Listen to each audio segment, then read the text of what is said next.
we are now joined via Zoom by regular guest here on SA Today, political analyst Dr Levy Ndou. Very good afternoon to you, Dr. Ndou. It's great to see you in the new year.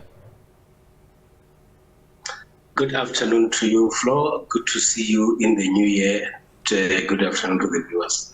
Dr. Ndou, let's start here. I mean, there's something that's being read, into the January 8th statement being held in Mangaung. In fact, I read an opinion piece earlier calling it a risky venue. Would you agree with that? Did you read anything at all into the choice of a venue?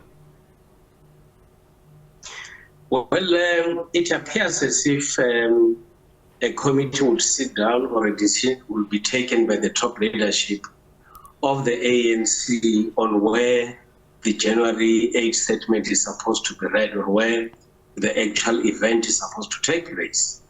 And when one look at the nature of the General 8th statement is that it appears as if it will move from one area to the other, so that it does not seem to be only being held in one area. That is why in some years back we had it being held in Buffalo City, it went to KwaZulu-Natal, it went to Limpopo, and many other areas. So I think the choice of Mangaung was also informed by the fact that it actually has to rotate. Yeah. The ANC, in my view, in Mangaung, has got different challenges.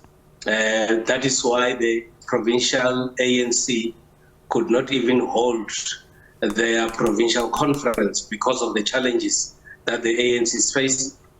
The decision to take the January 8th statement there might also be informed by the fact that maybe the ANC want to revive the structures and the ANC in that province. Now that the Secretary-General, the previous one and the current one come from Mangaung, it can also be a big boost for the ANC in that province. Yeah.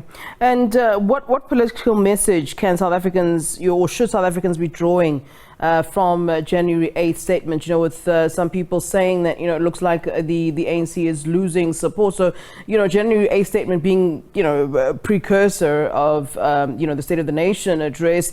What message really should this political party, which is at the helm, be giving to the people, at the beginning of the year about, I suppose, their vision going forward?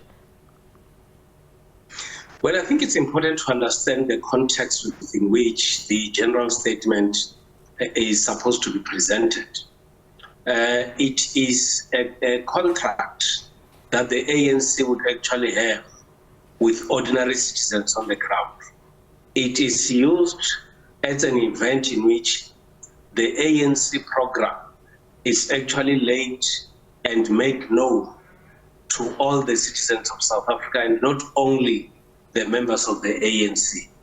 It is about outlining the program of action from today up to the end of the year of what then will be the intention of the ANC.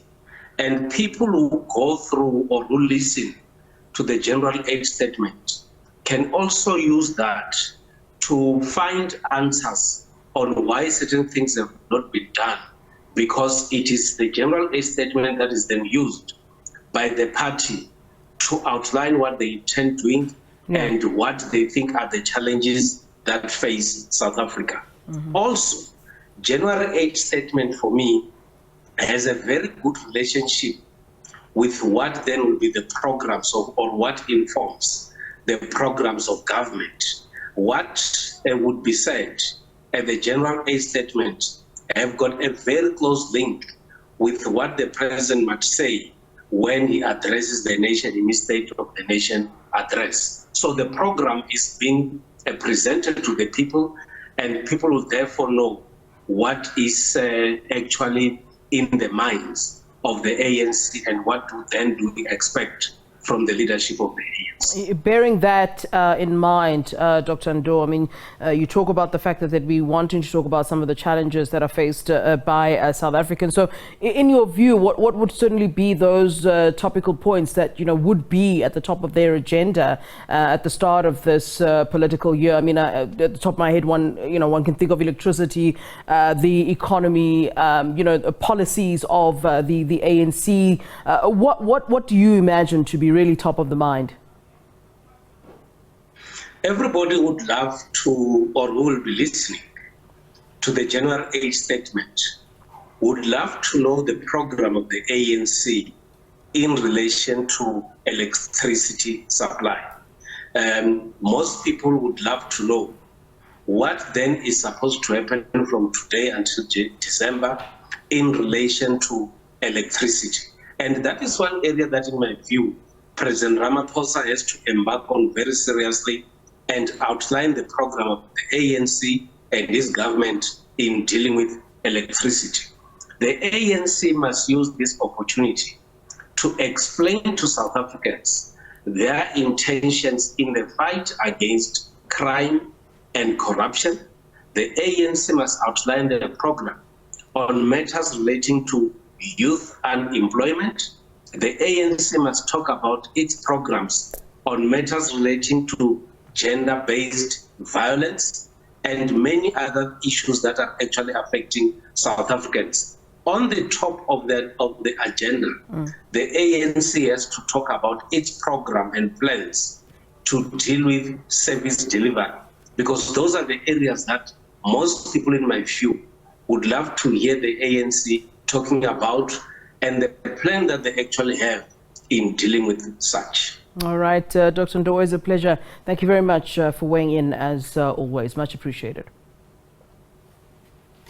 All right, that is Dr. Levy Ndou speaking to us there ahead of the anticipated January 8th statement by the ANC. Of course, it being decided that it will be held in Mangaung.